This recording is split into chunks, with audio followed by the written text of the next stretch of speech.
folks, how you doing today? My name is Phil, and my channel is Phil's Golden Years. If you don't know my backstory, go ahead and watch my videos. Now, this video is going to be covering moving to the Philippines, and am I patriotic or unpatriotic because I'm leaving my country, the USA, to go to another country? That's the subject. All right? Now, you can agree with it or disagree with it. I'm not looking to offend anybody. I just want to have a conversation. All right? So, well, just quickly, my backstory is married to a Filipina for 8 years. We got a little girl, daughter, 7 years old. And we're living in Texas right now for the last year.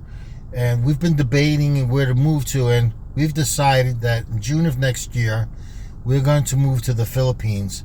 Because budget-wise, it's more affordable than anywhere else, especially in the USA.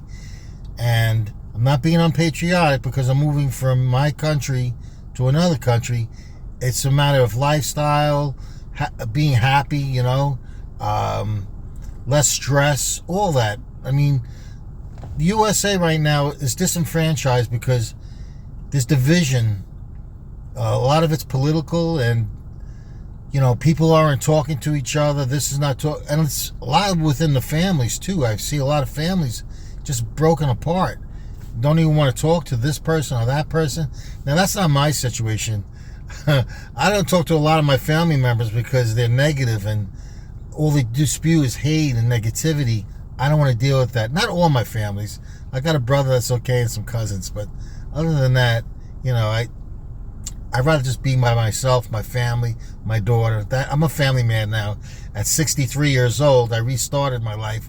I have a 7-year-old, so just to let you know. That was my midlife crisis, baby. Oh, getting back to the video, all right, and our conversation. So, you know what? I respect anybody that tries to better their lives, to improve their lives.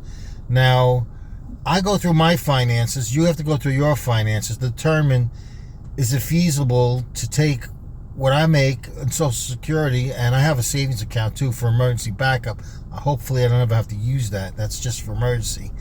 Now, rents, I look at the rents in the Philippines, and you know, you look in reasonable lows, $300, $400, highs, $600, $700, maybe $800, depending on where you want to move. I watched the video Brian the Line the other day. He lives in BGC and he's paying $620 a month for a beautiful apartment. Now, I don't know how accurate that is, but you know, you have to determine what you can afford and determine where you want to live, because you got city folk and you got Providence folk. You know what I mean? What are you more suitable for? Are you the sterile type person in the sterile city, clean, organized? You know, like BGC, for example. I mean, that's probably better course for you, a better chance for you to live, because you might not like living into the province. Now, in the provinces, it's going to probably be less money, but you can spend a lot of money too. I mean, I've seen gated communities for $700, $800 that are really nice too. So, my lifestyle, I'm a simple guy.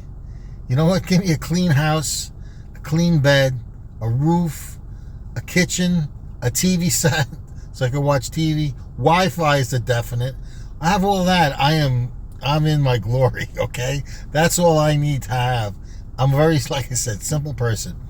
Now, your situation, are you preparing to retire? Are you in your 50s, 40s? Well, look, bottom line is you want to retire as early as you can afford to possibly retire, because life is not guaranteed. We could die tomorrow, so we don't know. I know it sounds harsh, but we don't know how quick we're going to die. I mean, I'm hoping, you know, I'm 63. I live into my 80s, hopefully 90s. I have a small daughter that, you know, I want to watch grow up, get married, maybe have kids. All right? I'll be old. I'll be so old. And then, you know what? I married a Filipina, and I know that I'm comfortable now knowing that I'm going to have somebody by my side to take care of me for the rest of my life. Where before, a big fear of mine, when I got divorced, I was divorced 12, 13 years before I met her, was being alone and dying alone. And that I was really scared that was going to happen to me because, you know what? I lost all hope in meeting a American woman because I'm not wealthy. I don't have a fat bank account where I could support an American woman. I can't. Now, you say, oh, well, but Filipinos, they want money. They're looking for they're looking for financial support. But that's all. I mean, I got a bank account, which it's a good sized bank account, but that's for an emergency. I don't want to touch that. I never know when I need medical treatment or, you might get a typhoon or something or whatever. So that's just back. I just want to live off my Social Security. And, my wife works. She's got a job. She has her own money. So she don't even ask money for me. She spends her own money any way she wants. But with Filipinos in general, they're looking for financial support. They look at Americans and Western men as having a lot of money. And you may not have a lot of money. You might be just on Social Security like I am. But they're making $5, $10 a day. So you can see what they're looking for. They're looking for financial stability. They want to know that if you marry them, that they're going to have nothing to worry about living, getting food, especially if you have children involved. They want to know that you're going to take good care of them. Now, if you're a respectable man, responsible person, they have nothing to worry about. It's the irresponsible people that she needs to worry, that don't care about how they spend their money, going to bars, cheating and all that stuff. All right, now they need to stay away from that, but we also need to stay away from the scammers also, because there are Filipinos that scam. That's why I recommend meeting them in person versus going online to meet them, because the online chances are high to get a scammer. They're just looking to get money coming in every month from 6 guys, 8 guys, or how many they have. Now if you're serious now and you're not messing around and you want to do this correctly, you take a vacation, you get a plane flight, you fly to the Philippines, and you go to the cities, you go to the provinces, you go around, you move around, and you got to mingle with the people. You got to see the people. You got to see what type of people they are, because they're wonderful people. They're very compassionate people. They're very happy people. They smile all the time. Even if things are going well, they always smile. I'm so impressed. And I'm a positive person. That's what I want to surround with. I don't want to be in America with negative people and people. It sounds like the world is going to end. You live here, So what I'm saying is, you got to do this right. You go there. You approach the Filipinos because they're very shy. Some will approach you because, first of all, they're physically attracted to Americans and Westerners because we look the way we look, They don't want Filipinos. And so you got an advantage right there. I'm a regular guy in the States. I'm a 5 if I'm lucky. You know what I'm saying? I go to the Philippines. I don't know what I'm not a 10, but maybe 7 or 8, hopefully. I'm trying to think, but you know what I'm saying. You do it the right way, because you see all the poor people and the losers there, because you know what, they go out drinking, they cheat, and they just go from woman to woman to woman. But if you're serious that you want somebody that's going to be by your side, love you, care for you, take care of you, there's a lot of those Filipinos around. You just got to do it right. So you go to the malls, the cafes, or restaurants. Don't be afraid to approach them, okay? Do what I do. When I met my wife, she was working. I asked her to friend me on Facebook. I messaged her, how are you? What are you doing? And then I asked her, do you want to go out to lunch? And we went on a couple of dates.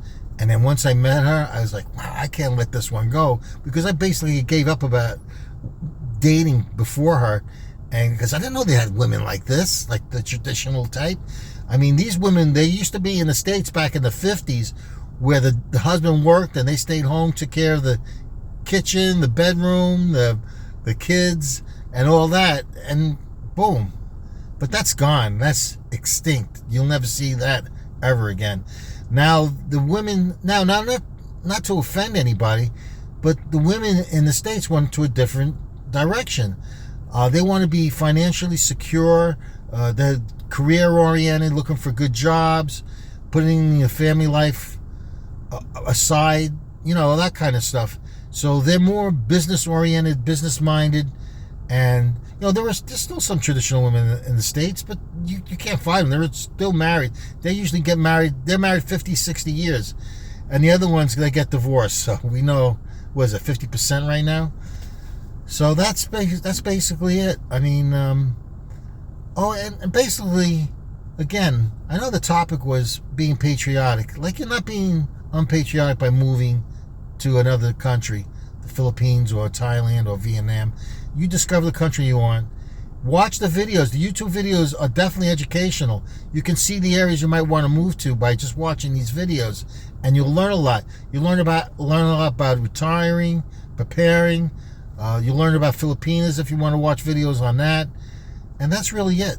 I appreciate you watching my video. I know this is unscripted. I'm just doing this just to waste some time because I'm bored. I'm retired. Thank you, folks. You have a great day, and thanks for watching my videos. And please subscribe. Please, I'm begging you.